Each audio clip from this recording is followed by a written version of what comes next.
Hello everyone, welcome back to the channel. So I've been doing photography about 7 years now, and of course I've made plenty of mistakes along the way and learned from them. So for today's video, I'll be talking about the 3 things that I wish I knew if I were to restart photography today.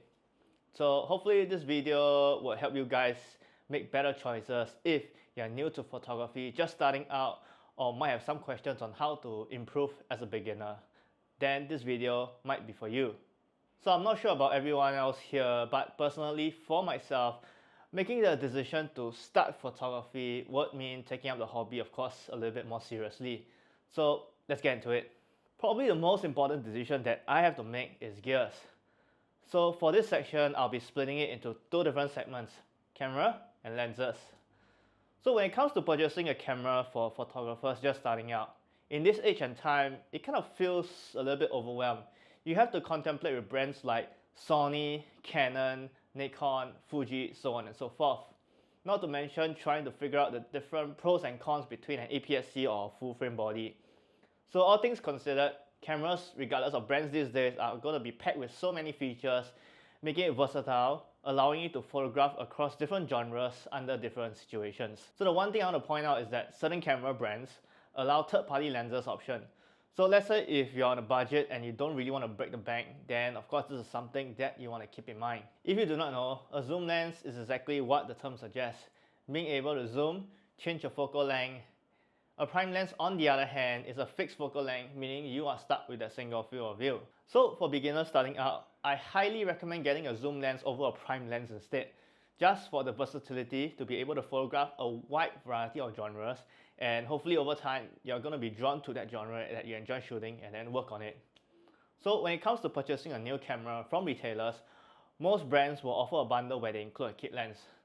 So if you do not know, a kit lens is a zoom lens that allows you to zoom, granting you that versatility that I talk about, but where it falls short is its variable aperture. So what this means is that as you zoom to a more telephoto focal length, the blades of the camera lens closes. Therefore, it's going to restrict the amount of light passing through the lens, making it less than ideal for photography at night. So let's say if budget allows, go for the F4 zoom lens, if not better, the F2.8 zoom lens instead. When it comes to picking a camera and a lens, the most important deciding factor will be how much budget you have. So because this is going to be your first real camera coming from a mobile photography, there's going to be so many uncertainties. So for example, do you like the weight, for physical form factor of that camera?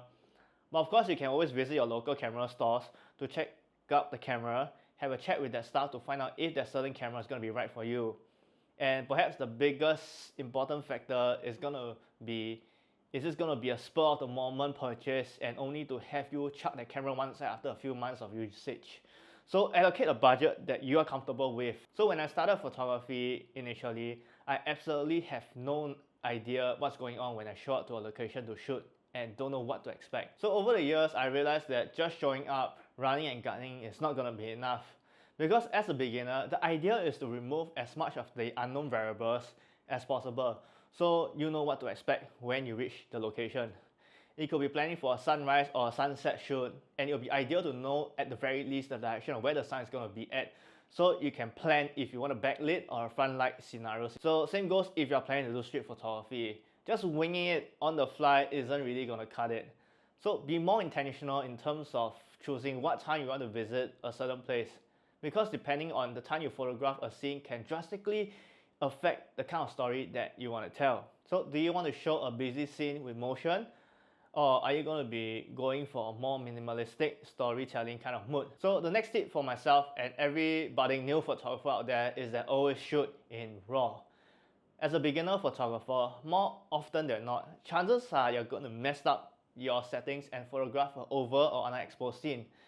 Of course, at the very least, that's what happened to me. So having that ability to shoot in RAW means that your camera will be able to record every single detail in that photo, allowing you to recover the shadows and the highlights if you choose to in post. And cameras these days are so good at recovering an underexposed image with almost unnoticeable noise in your photos. So one bonus tip for everyone out there is that if your camera has 2 memory card slots, always set your camera to saving RAW photos to both cards simultaneously. because there's always a small chance that a card might fail on you. And this is going to be especially critical if you're going to be doing a paid shoot, travels, and you can't afford to return to those places to replicate those photos. So that's all I have for today's video. I hope you guys enjoy this and learn something from it. So of course, some of the things that I shared might not be relevant to you, but if you have any tips for beginners, do share with me in the comment section below. After all, it's all about helping each other get better at this craft. So as always, don't forget to like and subscribe. Until next time.